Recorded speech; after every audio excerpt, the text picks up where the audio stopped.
ஹாய்ங்க எல்லாத்துக்கும் வணக்கம். இன்றைக்கி டே 38ஓட டயட் சார்ட் பார்க்கலாங்க. அதுக்கு முன்னாடி இன்றைக்கி மார்னிங் எம்டி ஸ்டொமக்கில் எப்போவுமே வெயிட் பார்த்துக்கோங்க. அதுதான் கரெக்டான வெயிட்டாக இருக்கும் எம்டி ஸ்டொமக்கில் பார்க்குறது. டயட் சார்ட்டுக்கு முன்னாடி இன்றைக்கி என்ன வெயிட் பார்த்துக்கலாங்க. நேற்று 58.4, நேற்றுக்கு இன்றைக்கி 600 கிராம்ஸ் குறைஞ்சிருக்குங்க. நம்மளோட வாக்கிங் ஸ்டெப்ஸை இன்க்ரீஸ் பண்ணுறதா இருக்கட்டும், எக்ஸசைஸ் டைமை இன்க்ரீஸ் பண்ணும்போது, கலோரிஸும் கரெக்டாக எடுக்கும்போதும், ஃபேட் லாஸ் ட்ரிங்க்லாம் மறக்காமல் எடுக்கும்போது நல்லாவே குறையுங்க. மார்னிங் ட்ரிங்க் வந்து ஆஸ் யூஷுவல் தாங்க. 1/2 லிட்டர் வாட்டரில் நைட்டே 1 டேபிள் ஸ்பூன் சீரகம், 1 டேபிள் ஸ்பூன் சோம்பு, 1 டேபிள் ஸ்பூன் வெந்தயம், இந்த மூணுமே எடுத்துக்கிட்டிங்கனாவே நல்லா வெயிட்டு குறையுங்க. ரெகுலராகவே நீங்கள் இதை குடித்து பழகும்போது மார்னிங் டீ காஃபி குடிக்கணுங்கிற கிரேவிங்ஸும் இருக்காதுங்க. ரெகுலராக நீங்கள் ஒரு 30 டேஸ் குடிக்கும்போது நம்மளுக்கு நல்லா இன்ச் லாஸும் ஆகும், ஃபேட் லாஸும் ஆகுங்க. நைட் இந்த மாதிரி ஊற வச்சுட்டு மார்னிங் எந்திரிச்சதே 5 நிமிஷம் கொதிக்க விட்டு நல்லா சூடாக குடிக்கும்போது நம்மளோட கொழுப்புகள் வந்து கொஞ்சம் கொஞ்சமாக உணவு குழாயிலையாக இருக்கட்டும், உள்ளுறுப்புகளில் தேங்கி இருக்கிற கொழுப்புகள் வந்து நல்லாவே குறையுங்க. இது வந்து சுகர் பேஷண்ட், கொலஸ்ட்ரால் இருக்கிறவங்க, தைராய்டு இருக்கிறவங்க எல்லாருமே தாராளமாக நல்லா வார்மாக எடுத்துக்கோங்க. அடுத்தது வந்து நம்மளோட பாடியில் இருக்கிற பேடு கொலஸ்ட்ராலை, கெட்ட கொழுப்புகளை வந்து குறைக்கக்கூடியது இந்த வெள்ளரிக்காய் ஜூஸோ, நெல்லிக்காய் ஜூஸோ, இல்லை சொரக்காய் ஜூஸோ, இல்லாட்டி வெள்ளை பூசணி ஜூஸோ எது வேணாலும் நீங்கள் எடுத்துக்கலாம்.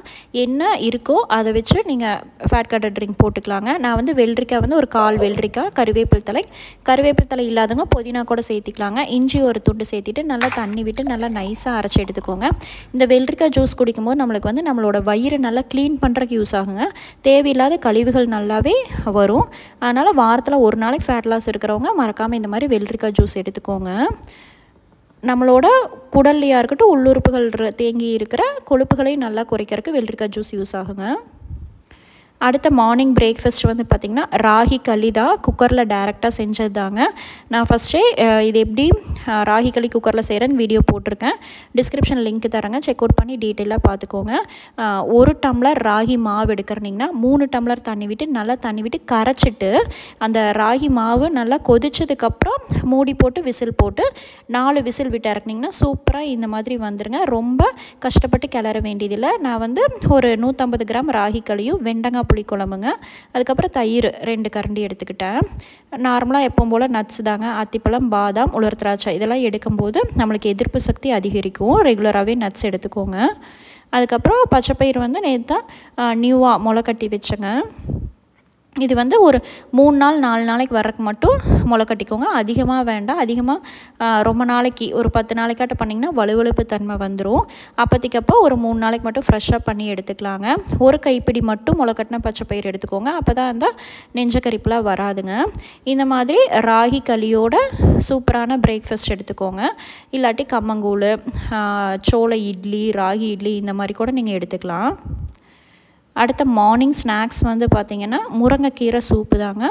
இது முருங்கைக்கீரை சூப் வந்து ஒரு நாள் விட்டு ஒரு நாள் தாராளமாக நம்ம சேர்த்திக்கும் போது நம்ம வந்துட்டு நல்லா ரத்தம் வந்து சுத்தமாகுங்க, ரத்தம் நல்லா ஊறும்.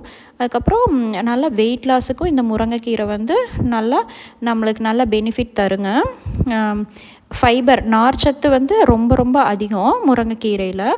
நீங்கள் கிடச்சதுன்னா ரெகுலராக கூட எடுத்துக்கலாம். அப்படியே பாத்திரத்தில் போட்டு பூண்டு, சீரகம், மிளகு, மல்லி இதெல்லாம் போட்டு வேக வச்சு அப்படியே நீங்கள் சூப்பாக தண்ணி மட்டும் எடுத்துகிட்டு மீதி இருக்கிற கீரைகள் எல்லாம் மிக்ஸி ஜாரில் போட்டு அடித்து எடுத்து அப்பப்போ தண்ணிக்கு பதிலாக கூட இந்த மாதிரி குடிச்சிக்கோங்க. நல்ல வெயிட் லாஸ் இருக்கும் முருங்கைக்கீரை சூப்புக்கு. அதுக்கப்புறம் மத்தியானம் லன்ச் வந்து பார்த்திங்கன்னா ஒயிட் ரைஸ் வந்து ஒரு 150 கிராம் தாங்க. கஞ்சி வடித்த சாதம் தான், முடிஞ்ச வரை கஞ்சி வடித்து எடுத்துக்கோங்க. காலையில் வச்ச வெண்டங்காய் புளி குழம்பு தாங்க. அதுக்கப்புறம் தயிர் 2 கரண்டி. தயிர் தாராளமாக நீங்கள் 2 கரண்டி ஆடை இல்லாமல், வெண்ணெய் இல்லாமல் எடுத்துக்கோங்க. நல்லா நம்மளோட நல்ல பாக்டீரியா, கட் ஹெல்த் இம்ப்ரூவ் பண்ணுறதுக்கு தயிர் யூஸ் ஆகுங்க. அடுத்து ஈவினிங் டீ டைமுக்கு வந்து பார்த்திங்கன்னா ஒரு பிரெட் ஆம்லெட்டும் டீயும் தாங்க. பிரெட் ஆம்லெட்டுக்கு வந்து ஒருத்தருக்கு ஒரு முட்டை உடச்சி ஊற்றிட்டு ஆனியன், குடமிளகாய், கேரட் எது இருந்தாலும் சேர்த்திக்கோங்க. நான் வந்து ஆனியன் மட்டும் தான் சேர்த்திக்கிட்டேன். வீட் பிரெட் எடுத்துக்கோங்க முடிஞ்ச வரைக்கும். இந்த மாதிரி நம்ம ப்ரெட்டை வந்துட்டு ஃப்ரண்ட் அண்ட் பேக் திருப்பி போட்டுட்டு ஒரு 2 நிமிஷம் மூடி வச்சிங்கனாவே நல்லா நம்மளுக்கு அந்த ப்ரெட்டு வந்து கொஞ்சம் நல்லா இந்த மாதிரி நல்லா டோஸ்ட் ஆனால் தான் டேஸ்ட் நல்லா இருக்குங்க.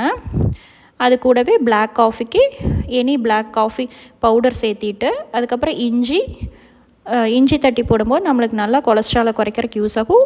சுகர் ஆட் பண்ணாமல் இருக்கும்போது இஞ்சியும் லெமன் பிழிஞ்சு விட்டு குடிக்கும்போது நம்மளுக்கு டேஸ்ட்டும் நல்லா இருக்குங்க. இந்த மாதிரி இஞ்சி லெமன் பிழிஞ்சு விட்டு சுகர் இல்லாமல் எடுத்துக்கோங்க. கிரேவிங்ஸாக இருக்கும்போது இந்த மாதிரி பிரெட் ஆம்லெட் கூட நீங்கள் தாராளமாக சாப்பிட்டுக்கலாம். ஒரு பீஸ் ஒரு ஸ்லைசஸ் மட்டும் எடுத்துக்கோங்க. அளவுகள் தான் ரொம்ப ரொம்ப முக்கியங்க. அடுத்த டின்னர் வந்து பார்த்திங்கன்னா நேற்று ஒரு சீட்டிங் டின்னராகவே தான் இருந்துச்சு. ஒரு புரோட்டா தாங்க. எல்லா நாளுமே ஒரே மாதிரி இருக்காது. கொஞ்சம் ஸ்ட்ரெஸ்ஃபுல் டேஸும் நம்மளுக்கும் இருக்க தான் செய்யும்.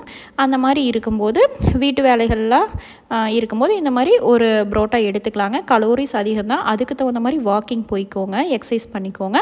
அடுத்த நாள் ஃப்ரூட்ஸ் மட்டும் கூட நீங்கள் எடுத்து குறைச்சிக்கலாம். அடுத்தது நம்ம எப்பவும் போல தாங்க ஃபேட் லாஸ் ட்ரிங்க் தான். இந்த பவுடர் வந்துட்டு ஒரு 10 நிமிஷம் வேலை தான். அரைச்சி வச்சிட்டிங்கன்னா 1 மாதம் தாராளமாக வருங்க. இதில் வந்துட்டு கருஞ்சீரகம், கொள்ளு, வெந்தயம், சோம்பலை ஆட் பண்ணிடுறனால நல்லாவே நம்மளோட கொழுப்புகளில் வந்து ஃபேட்டை வந்து குறைக்கிறதுக்கு இந்த பவுடர் நல்லா யூஸ் ஆகும். ஒருத்தருக்கு 1 டம்ளர் தண்ணி விட்டு இந்த மாதிரி 5 நிமிஷம் கொதிக்க விட்டு ரெகுலராக தூங்குறதுக்கு முன்னாடி 1 மணி நேரத்துக்கு முன்னாடி எடுத்துக்கோங்க. நல்லாவே நம்மளுக்கு weight loss, fat loss, belly fat, அடிவயிற்று தொப்பையை குறைக்கிறதுக்கு இந்த ட்ரிங்க் ரொம்ப நல்லா யூஸ் ஆகுங்க.